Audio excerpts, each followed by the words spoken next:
Mr. Secretary General of the United Nations, Prime Minister of Tuvalu, distinguished heads of state and government, excellencies, distinguished participants, I warmly welcome all of you to this high-level plenary meeting held in accordance with Resolution 78/319 of 1st August 2024 under the overall theme Addressing the Threats Posed by Sea Level Rise.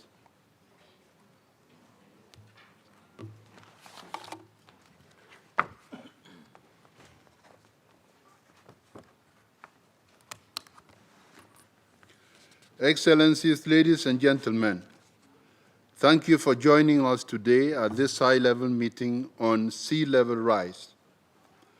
Your presence here today signals the importance you ascribe to the critical issue, and indeed, it is critical.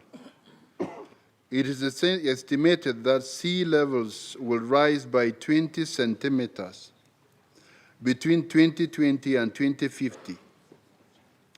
Since the start of the 20th century, sea levels have risen faster than at any other point over the last 3,000 years, leaving millions, if not billions, in imminent peril.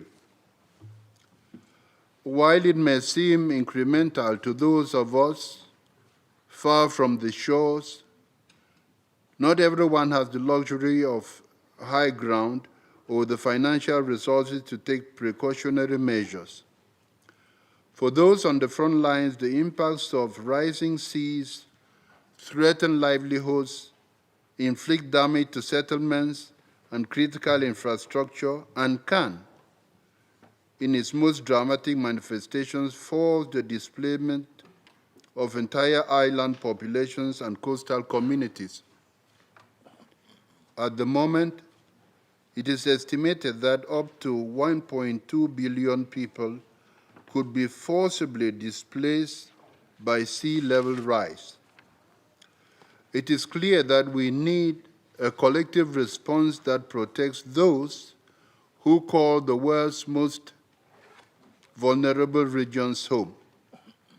Excellencies, I am convinced that we should not lose hope. Our efforts now can alter our path, but we must work together to build resilience and tackle disaster vulnerability.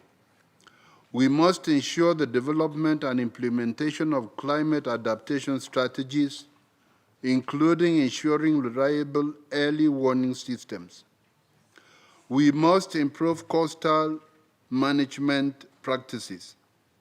Above all, we must stop the global warming that is fueling sea level rise by recommitting to our goal of limiting temperature rise to no more than 1.5 degrees.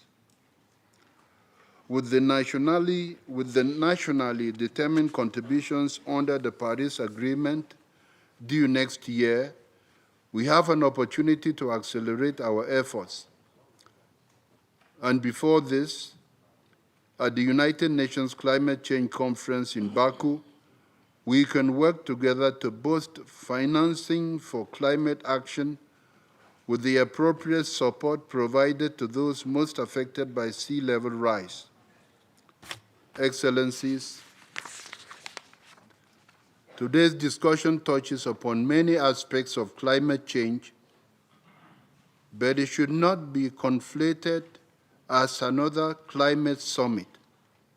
True, sea level rise is fueled by climate change, but it is our inability as yet to halt climate change that has necessitated this parallel track to deal with its devastating impacts.